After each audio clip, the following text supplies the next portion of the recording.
he's not really a working dog. He's a couch dog. And he gets out of the fence and comes up and sits on the back porch and looks at us like, why am I on the outside? Didn't somebody say something about that before? Everybody has said something about that. Every damn body. Everybody. So don't even like be doing that. I completely blame Randy Randolph. I know he's going to listen to this and he's going to be like, what? That's not my fault. But I completely blame him for this. Hey, everybody. Welcome back to the Homestead HQ, where we talk about homesteading and preparedness. My name is Shelly.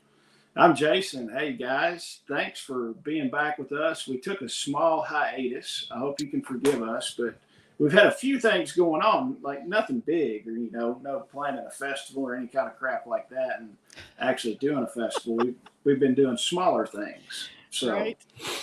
But yeah, it's been a whirlwind, but thanks for giving us some slack. We have been busy. We've kind of recuperated, got some other stuff done, and we're back in the saddle to twice a week, unless something crazy goes on, like martial law or something like that in the next couple days, but who knows? Or the world just burns down, because who knows? But before we get into a bunch of big stuff, I want to thank VacMaster. It's VacMasterFresh.com. They supported the festival that we just got done doing. They gave us a nice chamber sealer and two different size bags, 1,000. I think they're the 10 by 13, and then another 1,000 of a different size. But they've still got a code going up until the 4th. You can get 20% off, extra 20% off a chamber sealer, and use the code Homestead. That'll get you an extra 15% off. And that code actually works, because the beginning of this promotion that they did was like the 31st of October. So when Jason uploads this video, it'll come out on the 4th. If you go that day, you can stack those and get a full 35% off of your chamber sealer, for real. Yeah. It goes together. It's not one or the other. You can stack them and get a full 35% off. Which is a smoking deal. And VacMaster gave us a chamber sealer. Actually, Rosie won that thing, and she was super excited to win that joker. And then our other big sponsor, they were the biggest sponsor for the festival, Signature Solar. Go to signaturesolar.com, use code Homestead, and they will get you some money off your order. Those guys are a wealth of knowledge. Tickled with them. They were out there all weekend. We had a good weekend. So go check out signaturesolar.com and VacMaster Fresh. Those are two people that supported the festival, and you can get a good deal on what you're going to order. Shelly, what have you been up to? Well, before I get into what I've been up to, I want to, for this session and probably, I don't know, the next dozen, I guess. Two and a half more. Yeah. I want to highlight some of the vendors that we had at the festival, that I actually got some of their stuff. So the one I want to highlight today is Thunderhill Farm, Kiri Torgler. And you want to go to thunderhillfarm.com and look for that logo. Y'all. So when she came to the Spring Festival, she had this stuff called bacon jam that I absolutely fell in love with. It was so good. And this time when she came back, she had bacon jam mixed with cowboy candy, which is manna from heaven, for real. It's delicious. But the one that I want to tell you about today, I just held up the lid. This is jerky dip. I keep running the other way. It looks like this. Y'all, this is my new addiction of the Kiri creations. Just some good stuff. It is really, really, really good. That probably sounds crazy in the microphone, doesn't it? It's that ASMR crap. Chomping down at the bit. So this is made, it's got beef jerky, cream cheese, green onions, cheddar cheese, and spices. Y'all, it's delicious. And I'm almost done with I got a tub of that chocolate whip cream cheese, chocolate fluff, I guess is what it's called. It's her stuff is just addictive. She's got dips and spices and sauces and jams, and she just sells all kinds of stuff. She just comes up with, these crazy creations that you're like, what? And then you eat it and you're like, what? It's amazing. So go to thunderhillfarm.com and check out everything that Carrie has on her website. And I will tell you, let me see what the date. On December 7th, they're going to be having like a vendor event at SOE. And I think Carrie is helping to organize that, or helping John or something. I've been seeing her put out a lot of stuff on social media about it. But I'm pretty sure they're going to be set up down at SOE December 7th if you just want to go down there and buy some of her stuff and check it out. It's really good, y'all. Go see what it's about. I got bacon jam. That's all I got this time was bacon jam. I got the regular bacon jam. Yeah, I don't do the jalapeno crap. I don't. Oh, that one with the cowboy candy. It is slap your mama good for real. Wow, that's why I didn't get it. My mom will smack me back. So she'll knock a piss out of me if I don't watch it. So. All right. So as far as the homestead, well, I've said the last couple of times, our fence is up. Randy and I drove around the perimeter of the fence today and found some places where I'm not really blaming the fence company because it's our terrain. Like there's ditches and stuff that's just hard to make the fence go all the way down the contour of the land. So there's a couple places that we've identified, I think like 4 different places that we need to like get some rebar posts or stack some rocks or do something to keep that stupid livestock guardian dog in the backyard. I thought he was the greatest thing in the world, not stupid. Oh my God. He totally does not understand what it is to be a working dog. He does not get that at all. And not to mention the fact that we have to put a hot wire around the perimeter just to keep him in the field because he's not really a working dog. He's a couch dog. And he gets out of the fence and comes up and sits on the back porch and looks at us like, why am I on the outside? Didn't somebody say something about that before? Everybody has said something about that. Every damn body. Everybody. So don't even like be doing that. I completely blame Randy Randolph. I know he's going to listen to this and he's going to be like, what? That's not my fault. But I completely blame him for this. I saw and pictures. He loves that dog. He absolutely loves that. He loves all of our dogs. He's a dog guy. But yeah, we've got to turn the couch dog back into a working dog because it's making me crazy. My backup plan is that I'm on the lookout for a donkey. Don't get a donkey. I've always wanted a donkey. Ever since I went out to what was that place called? Oatman. I think it's called Oatman, Arizona. When we did our Route 66, drive or whatever. We went out there and that place. So it's like an abandoned, some kind of an abandoned mine. And they had brought in all of these donkeys to work the mine. And then when they closed the mine, they pulled out all the people and left the donkeys. So there's like a dozen people that live in Oatman. And the donkeys just walk through the street and, whatever. Like you'll be driving out there and they're in the middle of the road and all this kind of stuff. They just hang out and they walk right up to your car because people feed them from their cars and stuff. And I said, can we take one of these home? And Randy goes, this is not National Lampoon's Vacation. We are not tying a donkey to the car and driving home. Just put it in the back seat. I mean, right?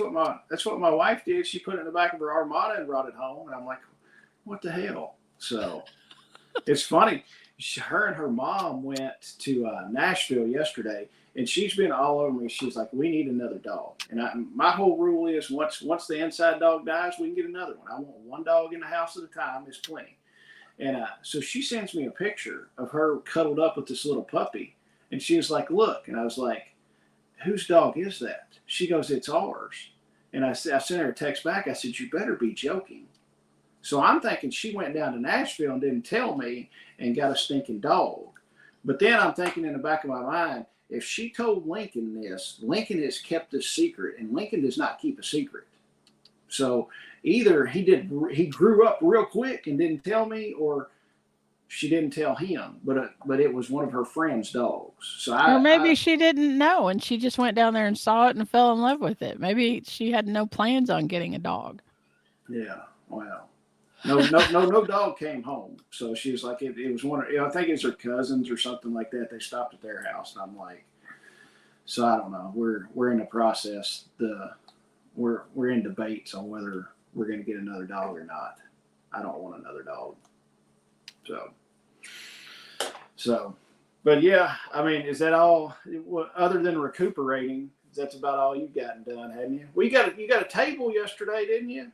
I did. That's about all I heard from you yesterday. Is like, I got a new table, and I'm like, okay.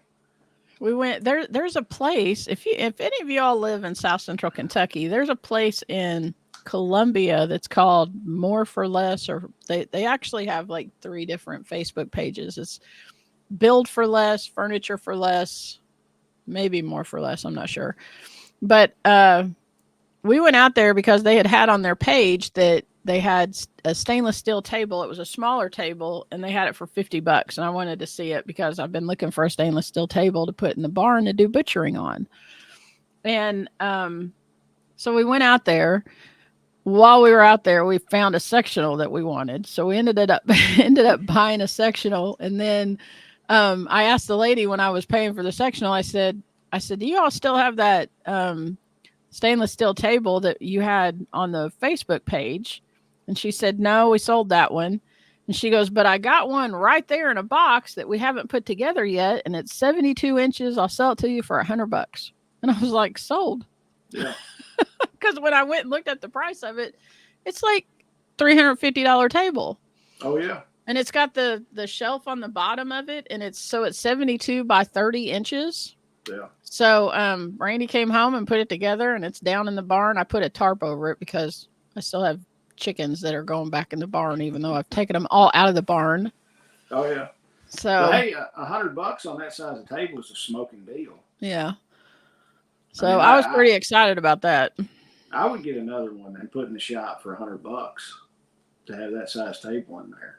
So nothing exciting has really went on here other than just, the regular stuff. Monday, Mike and I spent about half the day getting everything torn down at the festival and brought back here, that kind of stuff. What else have I done? I've just been working. There hadn't been nothing exciting going on, really. I've been playing. I bought a couple new Baofeng handheld radios from Brian and Susan. Been messing with programming them. And I did get a new ICOM radio.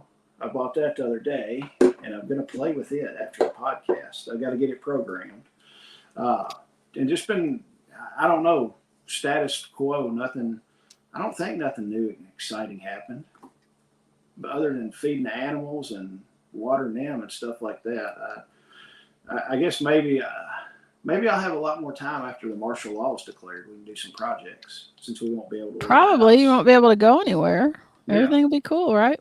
Yeah. So I'll sit at home and, program my new radios and do all that fun stuff. So I have been taking practice tests for my radio license. What are you up to? I think the last one I scored like a 75 or something like that. See, you're getting there. 75. You'll be able to. You'll I am be able to better. Do it. And then right after that, you need to do your general. I don't know. You have no idea the brain power that is having to go into memorizing this stuff that I don't even understand any of it. Brian keeps telling me, he's like, well, it's kind of like you take this test to get your learner's permit, and then you go and do all the stuff, and then you actually learn how to do it. I guess reading it and going through it without actual application is not working for me. That's why it sucks. That's all you gotta do. Just memorize. I'm gonna do it. I'm gonna get it. Yeah, just memorize the answers and go on about it. Yeah. So, I'm already getting tired of this stupid. The time has changed, and that's been just stupid. It's like, oh, it's 2:00 and it's going to be dark here in 15 minutes. You're like, this sucks, right? And then you wake up. Like this morning, I woke up and everything, and we got ready for church. And I'm sitting there, I'm looking at my watch. It's like it's almost time to leave for church, and I'm like, oh no, we got another hour. So it's like, I could have slept for another hour. So it's, I don't know. Everybody's going to be screwed up. Everybody's screwed up today and everything. So what news article have you got? Have you found anything good or interesting Well, in the news? I think this is kind of relevant for what's going on this week. I found this, and let me just say, I found this on CNN, so I don't know how accurate this is. The Communist News Network? Right. It says police are searching for the person who set ballot boxes on fire in Washington and Oregon. Here is what we know. It says hundreds of ballots were destroyed or damaged in fires set Monday at 2 ballot drop boxes in the Pacific Northwest. The investigators are searching for a person they believe is responsible for both incidents. Fires were started by devices placed outside the drop boxes. It says voting in Oregon is done almost entirely by mail or ballot drop-off. Less than 1% of people in Oregon's Multnomah County vote in person. County Elections Director Tim Scott said. In Clark County, Washington, 60% of the ballots received are from ballot drop boxes and 40% are received by mail. It said about 475 damaged ballots were retrieved from the burned ballot box in Vancouver. On Wednesday, workers will search through the damaged ballots for information in order to contact voters about getting a new one. So if they can't read your name, they don't even know if you're, if your ballot got burnt up or whatever. Devices found on both scenes Monday at the ballot box targeted earlier in the month were marked with the words "Free Gaza." But now I would be interested to see what whether that county, is liberal or if it's conservative. First off, which way it leans most of the time. But in reality, I don't know. It's not going to help. I don't know. Burning all the ballots, you don't know if you're helping your party or helping the other party. So it's exactly. Maybe it might be a quote an anarchist that doesn't believe in any of this stuff, but you don't know which side you're helping, whether you hurt yourself or you help the other side. And it's kind of funny to think that they just let these ballot boxes sit, where I guess they're just set out like mailboxes. I've never seen it before. I mean, I haven't either. Around here, most people early vote or they vote on an election day. So I actually early voted for the first time in my life. Usually I go on election day, but I was scared the boogeyman was going to get us on election day, so I went early. Actually, Randy and I went and voted Saturday, yesterday. Actually, I've got to be somewhere on Tuesday, so I was like, Friday. Yeah, it was Friday. I went and early voted. I was like, I've got somewhere to be on Tuesday. We'll just early vote. I was literally there 10 minutes. Ran in, showed them my driver's license, told them I was an illegal alien, and they were like, oh, you get the special ballot. So I got the special ballot since I was an illegal alien. So I know so I live in a small county, and Jason and I are like a couple counties apart. And where Jason lives, the population there is, 140,000 or something like that. Yeah. We might have 10,000 people in the county that I live in. It's not a huge county, but the parking lot of the place where you can vote, early voting. So if you vote on election day, you have to go to your precinct. But if you early vote, everybody votes in the same place, if that makes sense. But the parking lot was full, and I asked the lady when we went up there, I said, has it been full the whole time? And she said, we've had a steady number of people coming in every day, the whole time they've been open. Like people have steadily been coming in. So that's reassuring, but I don't know. I've never early voted before either. It kind of, I don't know. I have mixed feelings about it. Like, I don't know if something's going to happen. I don't know. I do feel like my vote's going to be counted, but to be honest with you, it's because it's primarily a red county. I mean, that's why I feel like my stuff isn't going to be lost. So I don't know. Yeah, but I just don't understand how they have these ballot boxes just sitting out on the side of the street or something like that. There's a picture of one in this article, and it looks like It actually reminds me of those drop centers for The for red Goodwill. box. No, for Goodwill. Yeah. You know how they'll have there it's just like a square box like half the size of a phone booth or something. It Yeah. kind of looks like that. And they take these there's these red tubs. I guess when you put your ballot in, it goes into this tub. And so they go and take the tubs out but that's what it looks like. Well, I don't know. That just sounds weird to me that they're going to do it like that.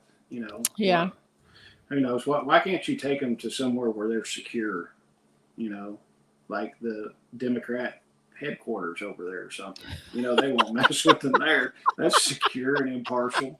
Right. So, let Kamala come pick them up. She's not going to change them or anything. She'll make sure they get there. Right. So, all right, guys, don't be setting fire to ballot boxes because you don't know if you're going to help yourself or hurt yourself. Right. That, and you might get your ass arrested too. Do they have cameras on these things? Well, I don't know. The pictures that I'm seeing of them make me think it's got cameras on it because people can drive right up to it and drop it in the slot. But I guess now they've posted police officers to watch the ballot boxes that are in these areas where they're doing this stuff. Mm. So, it's only an election of the most powerful person in the world and everything. You think we could get at least like a Ring doorbell on the thing. So, but maybe that's too much. Maybe we spent enough money over to Ukraine and sent that, and we don't have money for Ring doorbells on ballot boxes. Just saying. So, good Lord. All right. The main topic. Are we done with news? Can we do main topic now? Okay. Yeah, that's it. Main topic. Main topic. Festival debrief. We're going to spend a few minutes talking about the greatest wonder that ever happened in Bowling Green. Can we go that far with it? Maybe. Bowling Green / Warren County / South Central Kentucky. Yeah, sure. Okay. So, all right, guys, we just got done with the festival. We are recovering. After this, you will not hear about the festival for approximately 1.5 weeks, maybe.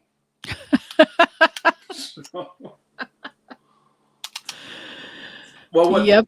Well, the funny thing is, it's like people were coming up, at the festival, and they're like, "Oh man, this festival is great, this and that." And we're like walking zombies, and we're like, "Yeah, the rule is we don't talk to each other for a week after the festival." And Shelly's like, "Yeah, I'm not even gonna answer his phone call if he calls." Damn, what was it? Monday. It was like the next day or something. I called you. Yeah, and you're like, man, Randy's gonna be in Scottsville. You want to come eat lunch? And I'm like, did I sleep for a week? What happened? And you're like, just come meet us for lunch. And I was like, okay, I guess I will. And I told Whitney, I'm like, yeah, me and Shelly aren't gonna talk for like a week. And then I was like, I'm running over to Scottsville to eat lunch. And she's like, what? And I was like, I'm going to Scottsville to eat lunch with Shelly and Randy. And she's like, she just gave me that look. And she's like, whatever. So she's like, yeah, I thought you weren't talking to her for a week. Yeah. So the week thing didn't work. It was like 12 hours, I think. So, but yes, we just got done with the festival, the greatest event in Bowling Green and Warren County for that weekend. The festival was good. We'll be honest, attendance was down this year. I do not know why. I do know that we were fighting against 3 other things going on in Bowling Green and South Central Kentucky. I did not know about. I didn't think that there might have been a little bit of crossover in the people. I don't really know. Well, one of those was the Bourbon and Brew Fest, so I think that maybe there was a little bit of crossover for that crowd. Yeah, could have been. Yeah, that, and then we were fighting trunk or treats, stuff like that. I know trunk or treats were going on and all that stuff, but we have a remedy to the trunk or treat conundrum that we'll tell later. So we changed the date, but we had approximately 250 people attend the festival, which we'll be honest, is down from the last time we did it. Like I said, we were fighting with other stuff. We did the same advertising, pretty much the same game plan as last time. And I personally think we did more advertising. Yeah. This time we spent more on Facebook boosts, and we spent more on radio ads, and this time we actually had billboards. Yeah. So that's, I mean, yeah, But it is what it is. what I can tell you is the people that were there were serious, and they weren't a bunch of tire kickers. So the people Right. that came were serious about learning. They were serious about homesteading and serious about the preparedness part of it. And they were wanting, I mean, every time Matt, and I'll tell you what, Matt from Yardbird is phenomenal. I mean, He's fantastic. yeah, I mean, dude, he's like a little stick of dynamite running around, and it's like, dude, you're hard to keep up with. You know, calm down just a little bit. But everybody, he did 2 chicken processing classes, and there was at least 20 people in each class. Yeah. And I had people come up to me, and they're like, he did an amazing job. It was awesome. I'm glad I came. People walked in the door, and they're like, where's the holding area? Where's the holding area? And we're like, what's the deal? They're like, well, you're doing a chicken processing, and you know, Yardbird's going to do it. And they're like rushing down there to see it. Yeah.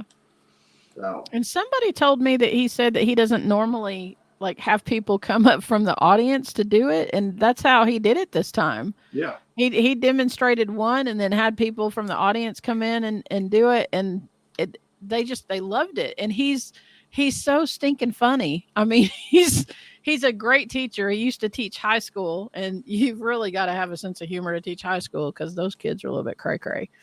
But he's a phenomenal teacher. I watched the second demonstration. I watched like the first half of it, and then somebody was calling me to come do something or whatever. But he did a great job teaching, demonstrating how to do that. Very comprehensive, went through everything, tips and tricks, all of that kind of stuff. He was really, really good.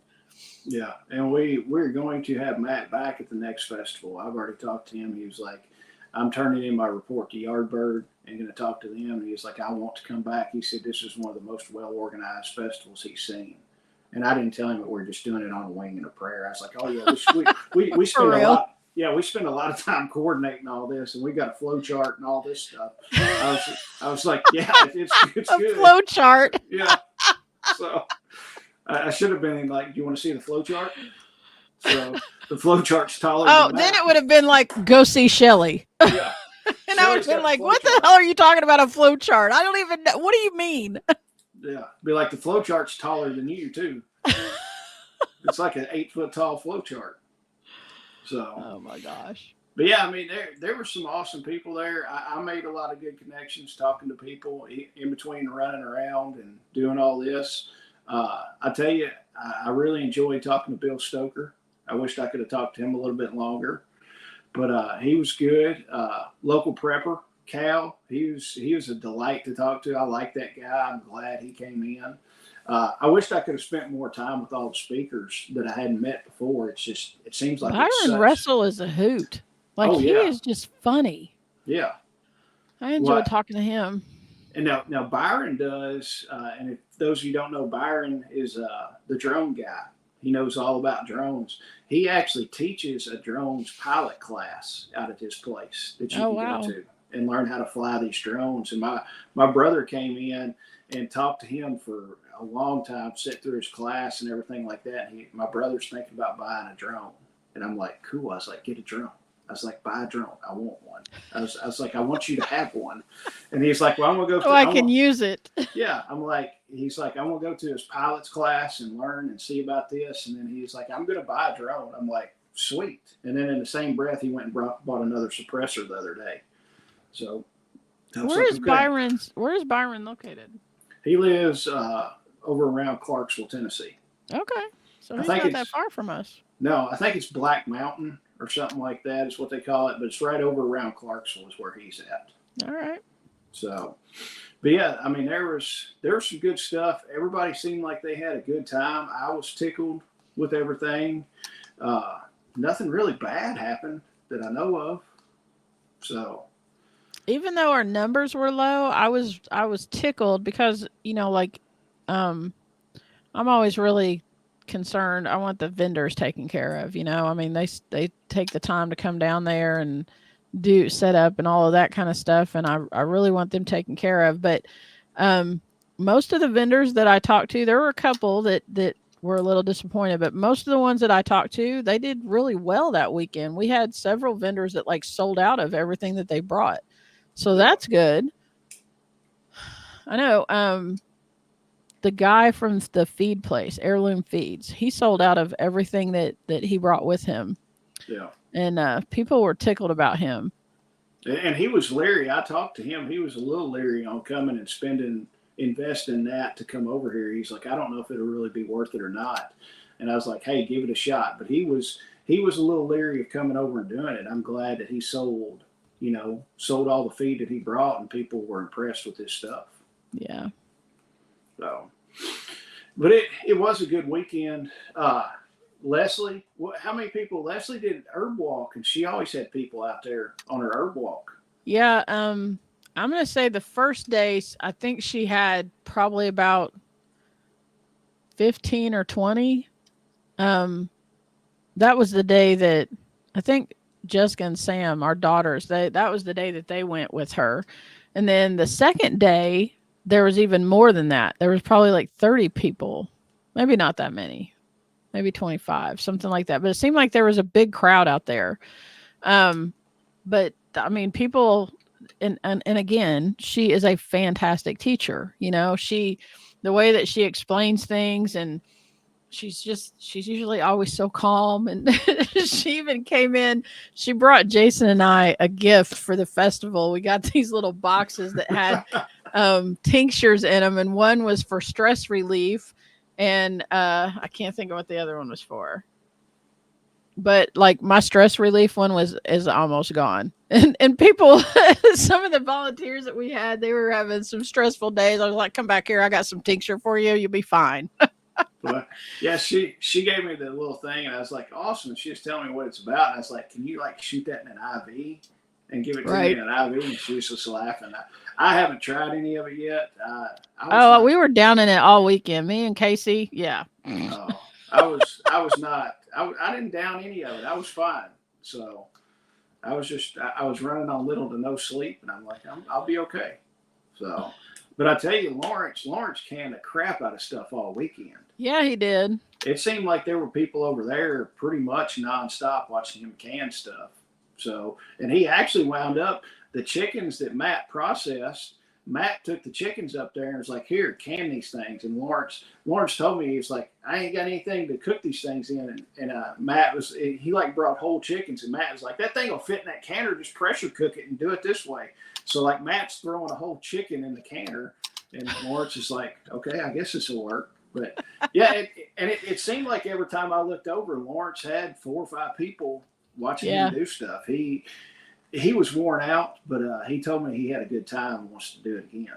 I know. Angie said that she had a steady flow of people over there watching the fermenting demonstration, and there was always people out at Leslie's booth. Leslie actually had the thing set up where she had jars, and you could come around. She had like a dozen different herbs, and you could come and get a jar, pick your herb that you wanted to make a tincture out of. She had all the stuff there to make the tincture and explain to you how to do it and all that. And that was pretty cool. I mean, that's something neat to, like hands-on demonstration, I guess.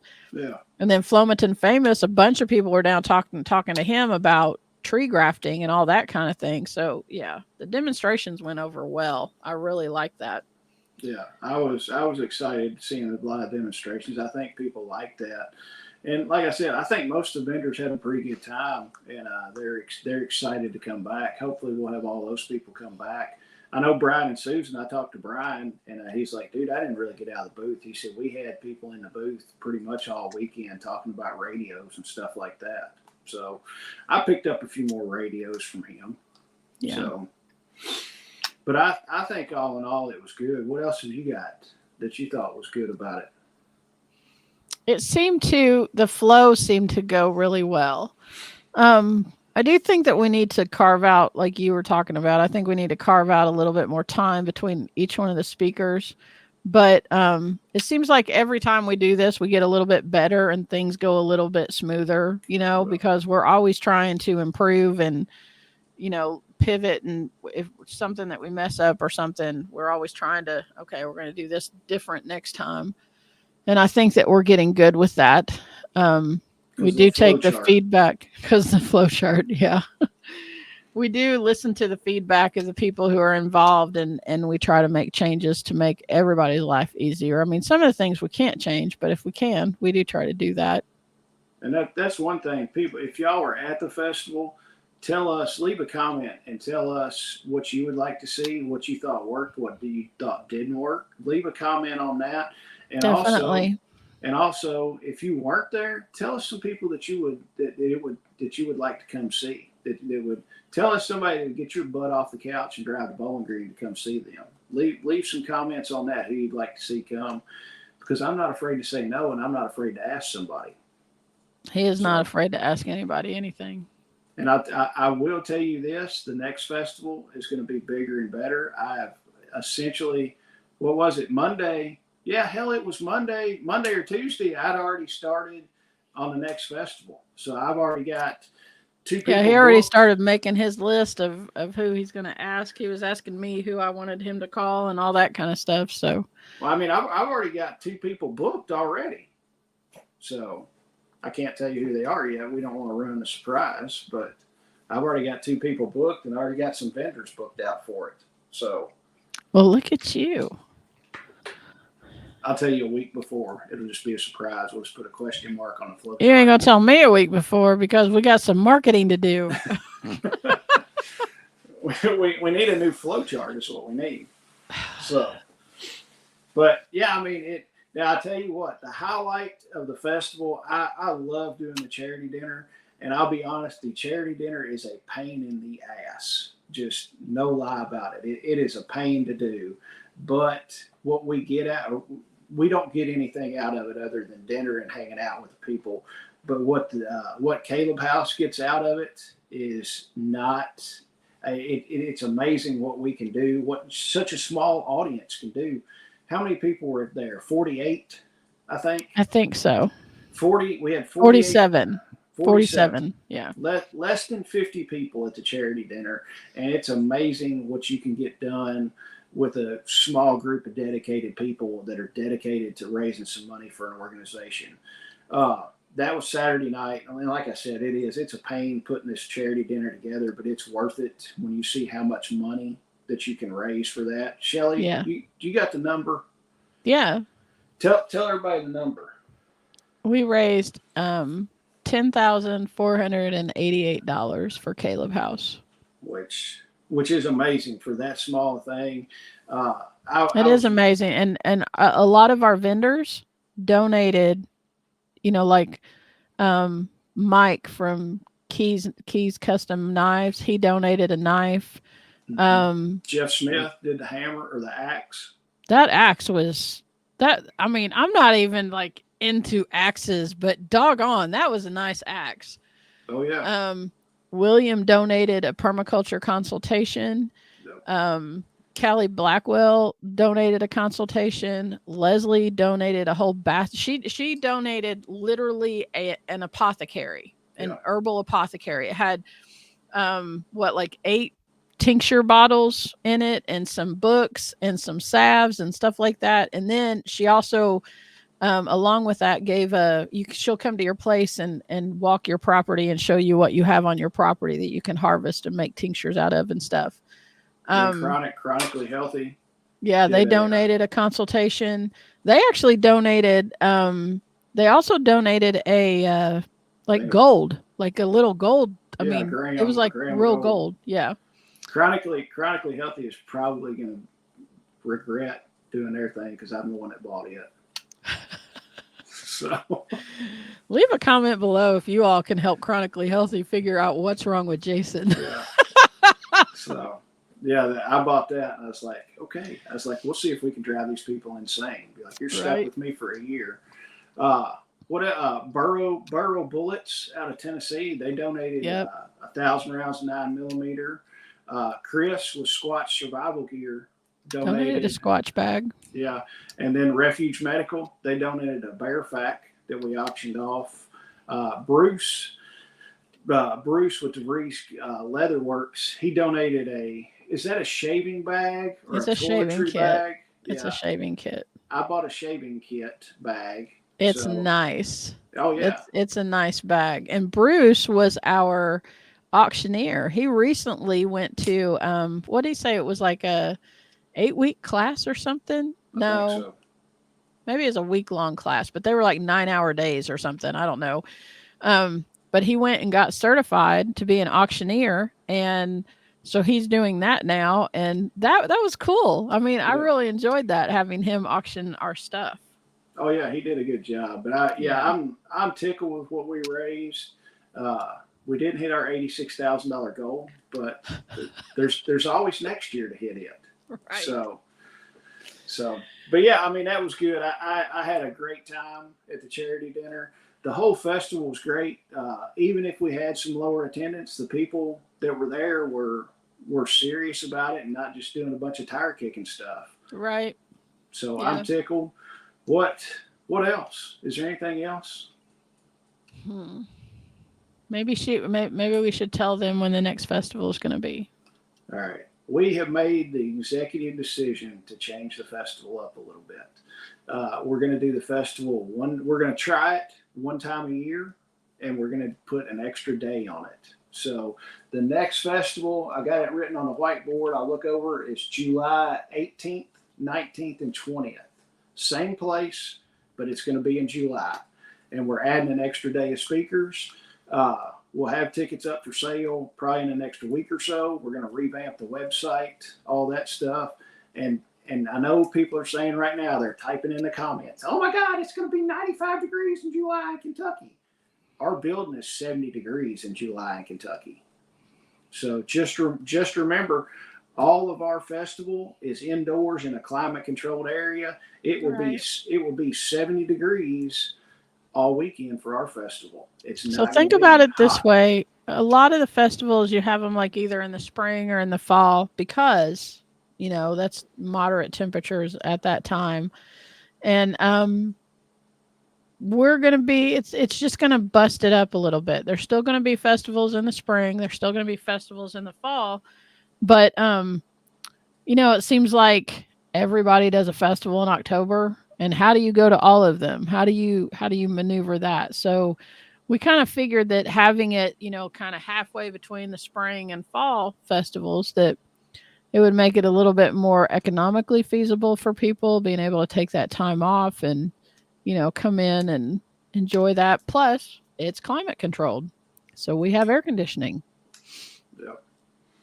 So, yeah, but we're moving it. It's July 18th, 19th, and 20th. We're going to have speakers all 3 days. We probably have some stuff maybe on Thursday. It just kind of depends. We're still working on some of that. Probably going to have some more hands-on demonstrations and maybe like People really like that. I think that we should continue that. yeah, we've got some stuff that we're planning, but we'll have more details out on that pretty soon. And that's about all I've got for the festival debrief. No crazy stories. Well, there's a couple crazy stories, but I can't tell them on here. So, but Shelly, have you got anything else? No, I can't think of anything else.